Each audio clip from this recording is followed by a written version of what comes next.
Hi my YouTube fans, I'm recording another update, and right now I'm trying to find out the cost of insurance.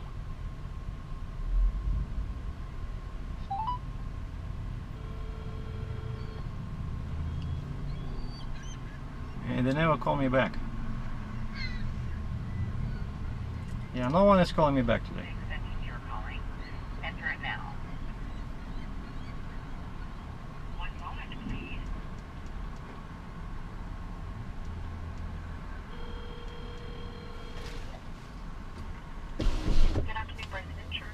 Yeah, hi, can I speak to Melanie? Melanie? Yeah, in truck insurance, fleet insurance. Yep, she seems to be off the line. Let me transfer you through. Okay.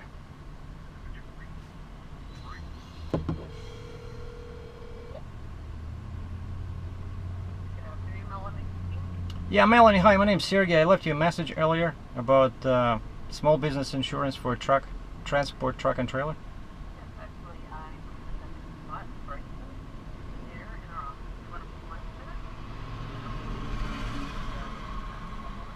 Okay.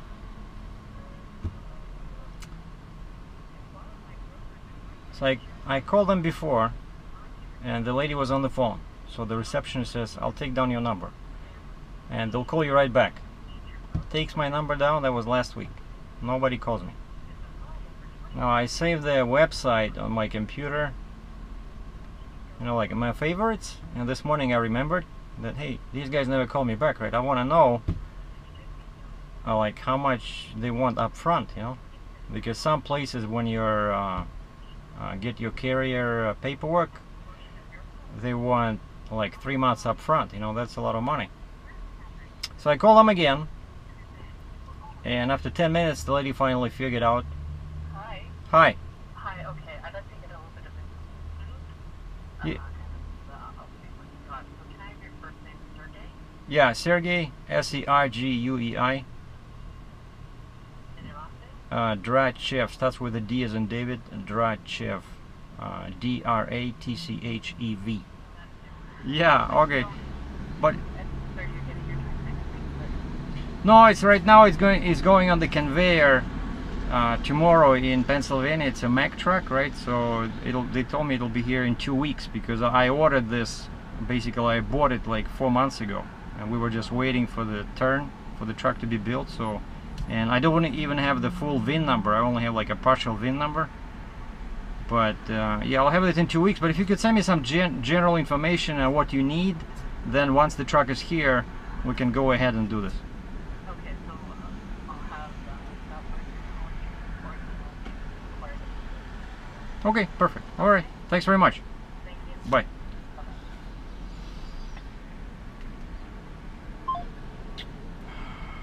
All right. I was still recording. You guys are sleeping there, right? I know you're sleeping. Hold on. Preview not supported. Oh, it's blinking. So we're still recording. So basically, no one is returning my calls. And just now, I don't know if you heard it, like for some reason the volume was very low. I talked to one insurance company that deal with commercial trucks. And I don't know again if you heard or not, but she did say that they need a deposit up front. So basically you have to pay a couple of $1,000s up front and then they charge monthly. And it depends on how expensive your cargo is going to be. And of course, you know, I'm going to be hauling expensive machinery. So she said it's going to be, for us in Ontario here, you know, rates are more expensive than for US guys. So she said roughly about $15,000 a year. So basically, what is it, like $1,100, $1,200 a month? That's the cost roughly, right, for probably very cheap cargo. But I can always add more insurance, you know, when I have something expensive. But I remember that last, I think the limit was $300,000 for cargo, because they told us to call them if the value was higher.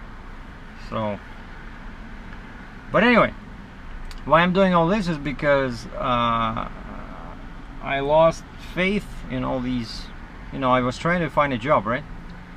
And I'm calling this guy that looking for owner operators. I leave him my phone number. Okay, I'll call you back in 2 minutes. Nothing. So I call this guy, the friend who recommended me this company where he's working himself. Oh, he says, what, they didn't call you? Okay, I'll give him hell. So he calls them, and then we talk again in the evening. This was like 2 days ago. And he said, did he call you? I said, no. Oh, he said, I talked to him just a couple of hours ago, and he said he forgot. He says, call you Monday, which is today is Monday. He says, call you Monday right around 9 o'clock. So I call this guy Monday. I mean, today at 9 o'clock, and I say, hey, this is Sergey from Cambridge. This guy gave me a phone number. And he says, oh, I'm on the phone. Is this your phone number? He gives me my phone number, reads it off the screen. He says, I'll call you back in 2 minutes. Okay, so 2 hours pass. Nothing. I lose patience. I call him and I type an email, because I know with these people, it's, you know, when they're so busy, it's always easier to do things by email. So I type an email, give him my like background information, what I'm looking for. You know, I can use his truck with my trailer till my new truck arrives, and then I can sign up and, you know, work for him as an owner operator. And I call him and I say, yeah, this is this guy, you know, you never called me back. I figured I'd ask you for what's your email address? Oh, I'm sorry. Okay, yeah, you know, I got busy here. I said, what's your email address, sir? So he gives me his email address. I put it in, and within 2 seconds I sent him an email. And 10 minutes later, finally I got a reply from this guy. Oh, I got your email, I'll call you shortly. And that was, now it's 2:37 p.m. That was at 10 a.m. So, like, how do you work for these people? Okay, he hires me. Let's say he finds a minute out of his, he gets a minute out of his busy fucking schedule to call me and hire me. I don't know how he's gonna hire me if he cannot find time to talk to me, right? And I'm supposed to drive there, which is 150 kilometers, 100 miles. You know, I don't want to do this. So while I'm, you know, fuming over this, how people are totally irresponsible, you know, no one gives a damn about owner-operators. A friend of mine sends me a link. He says, try this website. I go to the website. Turns out they are a broker, kind of like for the government, and they offer people all these loans, you know, loans, grants, and you can even get a grant, kind of like basically money from the government, and you don't even have to pay it back, you know. Which sounded like too good to be true, so I call them and I say, you know, basically, who are you? And they say they're based in Canada and they act as a, you know, as an intermediary. They provide information which is hard to find, and they charge an upfront fee, a couple of $100. So you pay that fee, and they guarantee that you're gonna get funding because they talked to you before. Like, they ask you a couple of questions, you know, like qualifying questions. And we talked, and she said, yeah, you're in trucking, you're looking basically to expand your operation. I said, yeah, because I need money. Like, if I can get a cheaper, lower interest rate, I would do the down payment for the truck, and then I need some money for the initial operation, you know, like fuel, setting up my authority, becoming independent. I said, I don't know, 40 grand, 50 grand. And she said, well, that shouldn't be a problem. I said, okay, that sounds good. How do I do this? And she said, well, you get a, how are you paying? Visa, direct, Interac money transfer? I said, well, let me call you back, because, you know, I was not sure if it's a scam or not. So I called this guy who gave me the reference. I said, how did you find these people? And he says, oh, it's his community. Like, you know, his he goes on this forum where members of his community, like his nationality, go, and he said someone mentioned this company and that someone got the money from them. Okay, that sounds, you know, I lose. Oh, and I called them again and I said, so what happens if I don't get the money? And they said, well, if you don't get the money, you send us 3 letters of refusal from the government and we'll refund the fee. Okay, so they're pretty confident because there's so many programs, and she said there's a whole bunch of programs for business expansion, like what my case, business startup, which is not me, even though I thought that was me. But because I'm like the same, I'm doing the same thing. I'm an owner operator, but I'm looking to expand into new territories, you know, become independent, become a carrier with 1 truck, 1 trailer. And so that's what they say, it's called you need expansion capital. because you're expanding into new markets, new areas, right? And so oh, and I said, so what's included, like what do you guys do for this fee? And she said they give you like 1 year support. Basically you can call them anytime to get the advice on which, because there's so many programs, right? It's very important to know which ones where you will have better luck or better chance to get money from, right?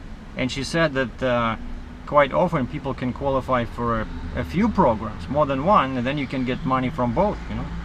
It's like, of course, she said most of them, at least some part, you have to repay, but it's all government money. It's very easy, like low interest, you know, very easy conditions and terms and conditions. And I said, okay, I'll pay. So I paid them with my credit card, and she said by the end of today you're gonna receive information by email. And she said the step one is you have to prepare a business plan, because she said that's what the government wants to see. They want to see a business plan, like what do you plan to do with this money. And then they're gonna tell me, they're gonna give me advice what programs to apply for, and then she says if you're approved within 2-3 weeks you can get the money. So which sounds pretty good. So that's what I'm doing. And I think since this is I'm in Cambridge, right? I stayed at a hotel for 3 days, and again here it's like 2 times more expensive than in Niagara Falls. So I think I'll go back to Niagara Falls again, because if I'm waiting for this money I might be stuck at hotels for 2-3 weeks. Oh, and I think also I'll go look at the truck. I'll ask the salesperson from Mac and to give me a heads up when it's going to be ready, and or when it's on the conveyor, and I'll go there and I do a plant tour, and I'll see my truck being built. So that's the late news. Take care.